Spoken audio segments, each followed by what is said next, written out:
Sir చెప్పండి, ఏ విధంగా చూస్తారు ఈ నిర్ణయాన్ని?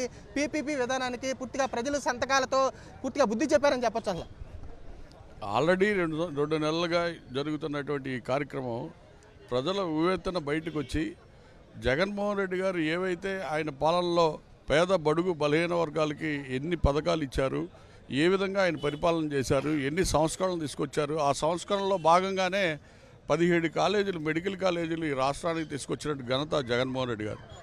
కేవలం వైద్యాన్ని అందించడానికి పేద బడుగు బలహీన వర్గాలని డాక్టర్స్ని చదివించేటువంటి బృహత్తర కార్యక్రమాలు జగన్మోహన్ రెడ్డి గారు తీసుకొని ఆయన ఈ రూపకల్పన చేస్తే దాన్ని ఉన్నత వర్గాలకి కట్టబెట్టే విధంగా పీపీపీ ద్వారా ఆయన అనుయాయులకి ఈ యొక్క మెడికల్ కాలేజీలను కట్టబెట్టే ప్రక్రియని కూటమి ప్రభుత్వం చేస్తున్నటువంటి దుర్మార్గాన్ని ఎండగట్టే కార్యక్రమం ప్రజలందరూ కూడా జగన్మోహన్ రెడ్డి గారికి నీరాజనలు పడుతున్నటువంటి పరిస్థితి. మరి ఏవైతే ఈ యొక్క కార్యక్రమం ఈరోజు జరుగుతున్నటువంటి కార్యక్రమానికి అనేక రకాల ఇబ్బందులు పెట్టి పోలీసు వ్యవస్థనంతా కూడా వాడి అనేక కేసులు పెట్టి ఎన్ని రకాలుగా అన్నచాలన్నా కూడా ప్రజలు ఎక్కడ కూడా ఆగేటువంటి పరిస్థితి లేదు. ఎందుకంటే జనసేన పార్టీలో ఉన్నారు పేద బడుగు బలహీన వర్గాలు, తెలుగుదేశం పార్టీలో ఉన్నారు, బీజేపీ పార్టీలో ఉన్నారు. ఆయన పార్టీలు ఎప్పుడూ చూడలా జగన్మోహన్ రెడ్డి గారు, ఏ పథకానికి చూడలా, ఏ ఒక్క దీనికి చూడలా. కేవలం నా పేద ప్రజల వాళ్ళ యొక్క కుటుంబ అభివృద్ధి చెందాలి అంటే విద్యలో పైకి రావాలా, వైద్యంలో వాళ్ళకి ఇంటికి చేరవేసినటువంటి ఘనత జగన్మోహన్ రెడ్డి గారు. వైద్యని కానీ విద్యను కానీ ప్రతి ఇంటికి తీసుకెళ్ళినటువంటి బృహత్తరమైనటువంటి కార్యక్రమం చేస్తే ఈరోజు పీపీపీ ద్వారా ఉన్నత వర్గాలకి కట్టబెట్టి ఆయన చేస్తున్నటువంటి నిర్వాహాన్ని రోడ్డుకి ఎండగట్టినటువంటి వ్యక్తి జగన్మోహన్ రెడ్డి గారు. ప్రధానంగా మీరు చేసినటువంటి కోటి సంతకాలు ఏవైతున్నాయో ఆల్రెడీ ఓటర్ లిస్టులో లిస్టు తీసుకొచ్చి గీసిన గీతలని చెప్పని చింతమనేని లాంటి విమర్శలు చేస్తారు. ఏం చూస్తారు? పేదవారి మీద ఉన్నటువంటి వాళ్ళ అభిప్రాయం అది. ఎందుకంటే వాళ్ళ ఊపిరి ఆపేస్తున్నటువంటి పరిస్థితి ఇది. వాళ్ళకి అందాల్సినటువంటి మెడికల్ సీట్లు కానీ వైద్యం కానీ మా దగ్గర నుంచి లాక్కుంటున్నారనే బాధతో అన్ని పార్టీలు ప్రజలు, ఆ చింతమనేని గారి పార్టీ ప్రజలు కూడా సంతకాలు పెట్టారు. కానీ ఆయన దాడులు చేసే సంస్కృతి ఉంది కాబట్టి భయపడే పరిస్థితి. ఇప్పుడు ఆ పరిస్థితి లేదు, ప్రజా ఉద్యమం కింద తయారైంది. మా ఛాలెంజ్ ఏంటంటే చింతమనేని గారిని ప్రతి జిల్లాకి తిప్పుతాము, సగౌరవంగా మా ర్యాలీలతో తీసుకెళ్తాము. వారి బాధని, ప్రజల బాధని వారికి వినిపిస్తారు. ప్రభుత్వ ప్రతినిధిగా వారు ప్రభుత్వానికి తెలియజేసి వారు కనుక ఈ ప్రభుత్వ మెడికల్ కాలేజీని ప్రైవేట్ పరం చేసే కార్యక్రమాన్ని కనుక ఆపితే మేము కూడా ఆయనకి సలాం కొడతాం. ఆయనకి ఇంకా అర్థం కావట్లే ప్రజల్లో ఎంత తీవ్రతమైనటువంటి వ్యతిరేకత ఉందనేది. ఇంకా అభయాలనగా మాట్లాడటం, దాదాగిరి చేయటం, గోండాగిరి చేయటం, వీటితోనే అన్నీ వెళ్ళిపోతాయి అనుకుంటున్నారు. సార్, ఇది కరెక్ట్ కాదు. ఇది పేదవాడి ఊపిరిని ఆపేసే కార్యక్రమం, 1,00,000 కోట్ల అవినీతికి శ్రీకారం చుట్టినటువంటి కార్యక్రమం. ఇది ప్రజా ఉద్యమం. 1,00,000 కోటి సంతకాలు అనేది కోటి కుటుంబాల వాళ్ళ బాధది. ఆ బాధను దయచేసి అపహేళన చేయకండి. మా పోరాటాలు ప్రజల పోరాటాలు ప్రజలు చేసుకుంటారు, దాన్ని మీరు అపహేళన చేయకండి. అవహేళన చేస్తే బుద్ధి చెప్పే ప్రజలు రెడీగా ఉన్నారు.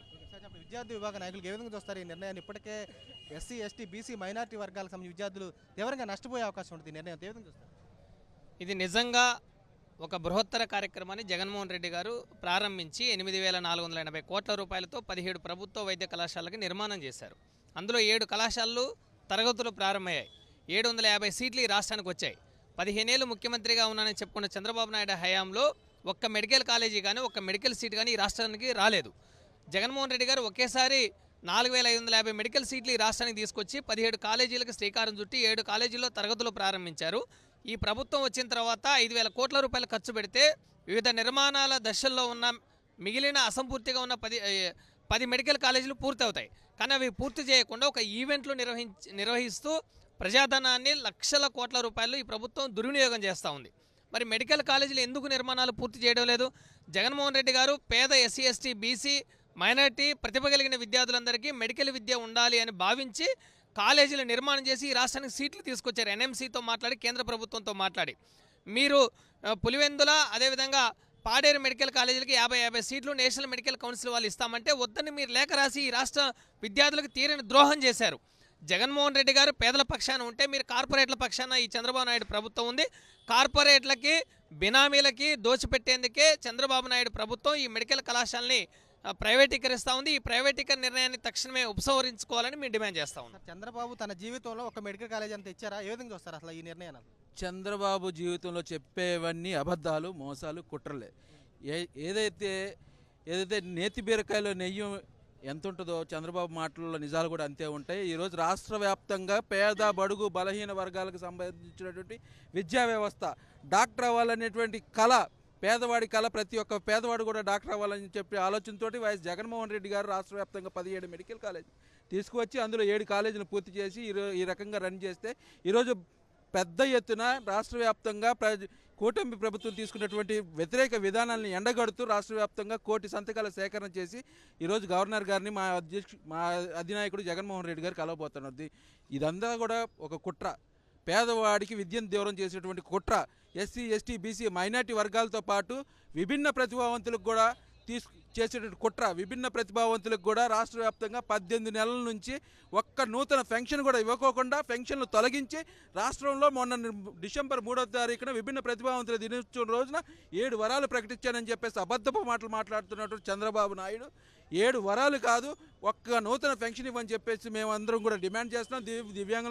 దివ్యాంగులకు కూడా వికలాంగులకు కూడా రాష్ట్ర వ్యాప్తంగా ఏదైతే 17 మెడికల్ కాలేజీలు ఉన్నాయో ఆ మెడికల్ కాలేజీల్లో 2016 వికలాంగుల హక్కుల చట్టం ప్రకారం రమారమి 40 సీట్లు రావాల్సినటువంటి పరిస్థితి ఉంది. అటువంటి దాన్ని కూడా మాకు విద్యని వైద్యాన్ని దూరం చేసిన చంద్రబాబు నాయుడు మీద ఖచ్చితంగా మేమందరం కూడా తిరుగుబాటు చేస్తామని చెప్పేసి తెలియజేస్తా ఉన్నాం. గతంలో ఎప్పుడన్నా 17 మెడికల్ కాలేజీలు తెచ్చిన దాఖలాలు ఉన్నాయి స్వతంత్రం వచ్చాక? ఎక్కడా కూడా ఈ దేశ చరిత్రలో ఎక్కడా కూడా రాష్ట్రంలో 17 మెడికల్ కాలేజీలను ఒక ఉద్యమంలాగా తీసుకొచ్చినటువంటి ముఖ్యమంత్రి ఎవరైనా ఉన్నారంటే అది చరిత్రలో సువర్ణాక్షరాలతో లిఖించవలసిన వ్యక్తి శ్రీ వైఎస్ జగన్మోహన్ రెడ్డి గారు. అటువంటి వ్యక్తిని మీరందరూ కూడా ముందుకు తీసుకెళ్లాల్సిన పరిస్థితి ఉంటే నేడు ఎక్కడ జగన్మోహన్ రెడ్డి గారికి మంచి పేరు వచ్చేస్తుందో, ఆయన హయాంలో ఇవన్నీ జరిగాయి అని చెప్పేసి ఎక్కడ ఆయనకు మంచి పేరు వస్తుందో, ప్రజల్లో ఆయన చిరస్థాయిగా జీవితకాలం నిలబడిపోతారనేటువంటి దుర్మార్గపు ఆలోచనలతోటి ఈరోజు కూటమి ప్రభుత్వం ఇటువంటి నిర్ణయాలు తీసుకుంటా ఉంది. కానీ ఎప్పుడైనా సరే చంద్రబాబు నాయుడు గారికి ప్రభుత్వం యొక్క ఏదైతే ఎస్సీ, ఎస్టీ, బీసీ, మైనార్టీలకి విద్య ఉండడం అనేది కళ. ఆయన ప్రభుత్వంలో మాకు న్యాయం జరుగుద్ది అనేది ఒక కళగానే మిగిలిపోద్ది.